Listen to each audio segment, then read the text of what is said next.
So as you guys know, I am doing What If Grimlock Was in World War Hulk. If you guys have watched my What If the Dinobots Were in Transformers Cybertron series, I kinda set up for that, where Grimlock is now on the planet of Sakaar, and now he's having to deal with, well, Hulk and his shenanigans being sent to Earth because, the heroes somehow saw him as the most dangerous being on there, despite the fact that they have a lot more dangerous people than the Hulk.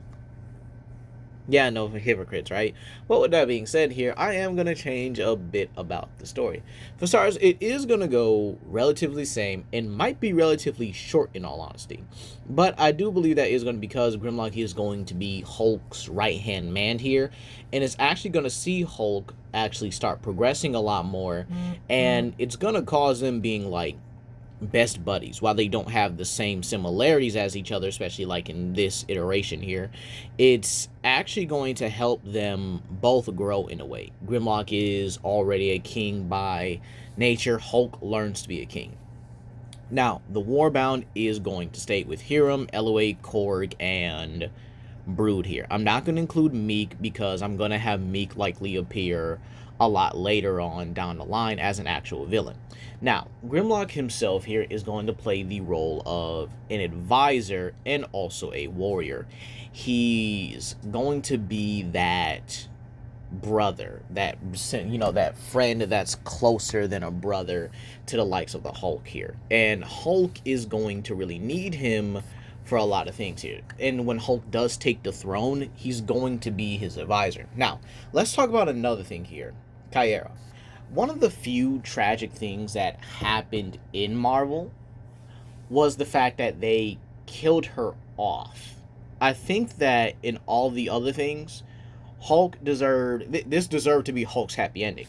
And with everything else going in Marvel, the fact that they even have Sakaar brought back into like modern comics, it's absolutely dumb that they killed her off, but yet they still want to keep the people and the citizens and stuff like that. And then no mention of the Warbound ever. But with that being said here, yeah, I'm going to still have World War Hulk happen, but it's going to happen differently. Hulk's going to be on an absolute rampage. Yes, because he still gets bombed. But there's a little difference to the story. He gets bombed by General Ross, the Red Hulk. Yeah, so the idea of this is that Ross is the one that triggers the bomb on Sakaar, right? And leaves a message for Hulk because he doesn't think he'll survive it. And the Illuminati, yeah, they're not going to really know about this here. But he is going to kind of like fool them and play them, saying that, oh, well, Hulk's coming to invade Earth to get revenge for banishing him. So the climactic battle is actually going to be Red Hulk versus a World Breaker Hulk. Obviously, that's not going to go too well, but again, it's still going to happen. Another change to this timeline is that Kyra is going to be alive here, and she is still going to be pregnant with Hulk's children. Both Hero Kala and the likes of Scar will be, I guess you could say, kind of twins, if you will. But obviously twins with differences here. With, Scar being the one that's a little bit older by a few minutes or seconds, and then Hero Kala being the youngest. Hero Kala and Scar are actually going to be, raised on Sakaar and raised by both parents in a loving manner. And this is also going to change a lot of things going forward here. Now, Hulk is going to be a member of the Galactic Council, which are members like Super Skrull, Ronin, Gladiator, and Annihilus as well as Jason of Spartax as well. Because keep in mind, Sakaar is seen as a valuable planet, or at least a planet of war and stuff like that. It's seen as a very profitable planet. So yeah, this is where Grimlock comes in as kind of like Hulk's representative for a lot of his ambassador. Considering, again, this dude is as strong as the Hulk, just as durable as him, and is pretty much, his right-hand man, so he can get the job done. Now, back to the events of World War Hulk real quick here. I'm going to have Grimlock take a few things off of Hulk. He's going to deal with the X-Men, and that one's going to be a bit more of a diplomatic situation, but still a little bit of a fight. However, he's also going to be the one to expose Black Bolt for being a Skrull. Keep in mind with how Cybertron biology works, he would easily be able to see that, you're not him. To which Medusa's going to be like, what you mean by that? Hold on, man, let me just whoop him out real quick, then I'll expose him. So this does mean the Skrull invasion takes a whole different turn. A lot easier than the original, but I won't be covering that. I'll kind of just say that, yeah, this still kind of happens. Now, it is going to end off, though, with a climactic battle between World Breaker Hulk and the likes of an enraged or World Breaker Grimlock just going back and forth in the Dark Dimension. The reason why they're doing this is because Hulk makes a deal with Umar that if she can restore the citizens of Shakar, he'll give her the ultimate battle. To which Hulk is the one to summon Grimlock there, basically by request, as he's kind of, he's kind of chilling out with Kyra at the moment, just helping, being the best uncle ever. So these two are going to go back and forth and pretty much tear up the Dark Dimension. And, well, I'm not going to spoil who wins, but just know it is the greatest battle in history, which restores the citizens and the planet of Sakaar. I will also cover the Galactus part, but this is actually going to lead into my secondary season, where Hulk and now a much more, I'll probably say like 5 or 6 year olds, Scar and Hero Kala are now more on a restored Sakaar, with Hulk as their king, dealing with some galactic issues, galactic councilman issues and stuff like that. And so his healthy marriage is strong. Not going to break him up because I'm not that kind of Marvel writer. But this is where Grimlock does encounter Captain Marvel while he's actually dealing with his own mission back in space. Let's say he's trying to basically bridge the borders between the Skrull and the Sakarsans and stuff like that, kind of build their alliance. But he is going to meet Captain Marvel as she is running away and trying to evade a space worm, or a energon eater, excuse me. Now, this is going to be important because Grimlock knows what these things are, and so he steps in to quickly dispatch of it, albeit that thing is just, it terrifies Cybertronians to the core. Because, again, it's like a natural predator sort of things.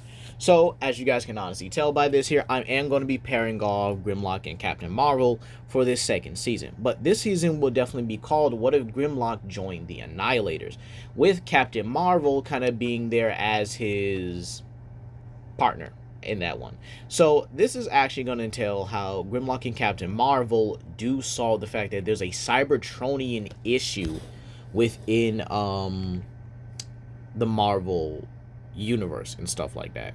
So this means Grimlock, who would actually be known at this point by a lot of these races, would definitely be able to convince, or at least, join up with the likes of Gladiator, Ronin, Quasar, Beta Ray Bill, and Silver Surfer. And I would definitely add Super Skrull to this, because again, it doesn't make sense that he's not a part of this team, especially with the likes of Nova as well. This will also be Grimlock's kind of introduction to the Nova Corps, and he would definitely be talking to Nova about likely bridging or likely giving the Nova Corps a little bit more access to he and Hulk's galaxy. Yeah, pretty much I'm gonna have Hulk kind of ruling the entire galaxy, considering most of these other races like the Kree, Skrull, and Shi'ar pretty much rule over the entire galaxy. So this does mean, Hulk's going to own a lot more space.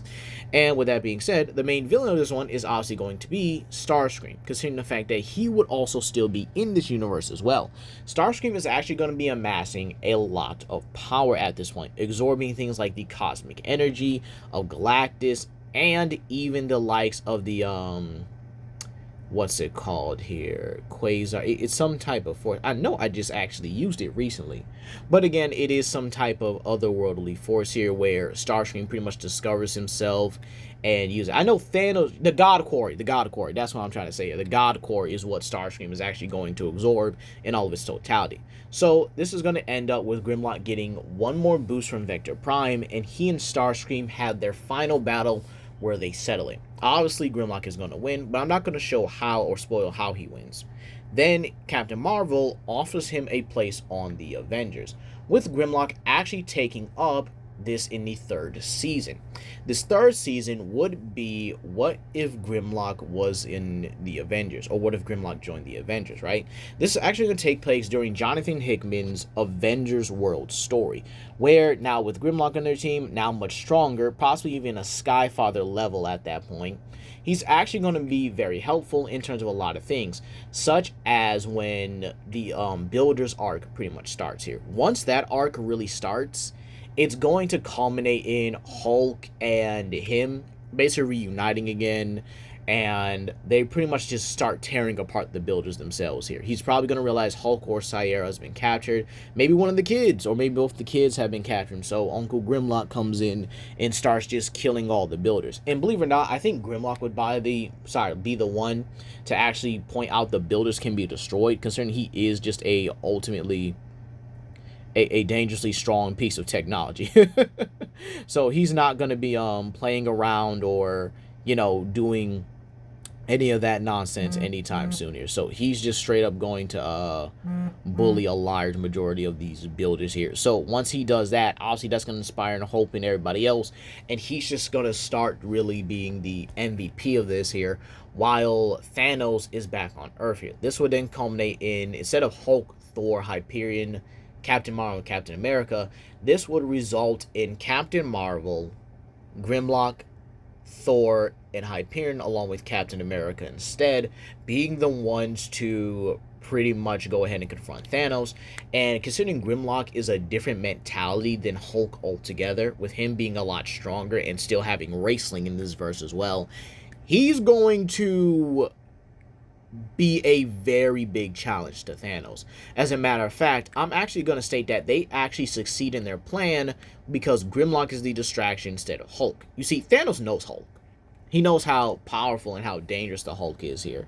So give him Grimlock, who he doesn't know about fully, but again would have likely have heard about him as well. So in all honesty, I don't really see a reason why I can't really say Grimlock puts a beat down on Thanos long enough for the other Avengers to get there, and then, well, everything kind of happens just the same. Now, where would I have Grimlock go from this point on here? Because again, he would kind of be minuscule at this point.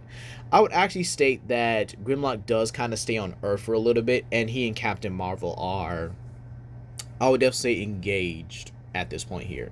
Now, this is where I kind of do run into the idea of, do I want to really conclude the series, or do I just want to continue it all together?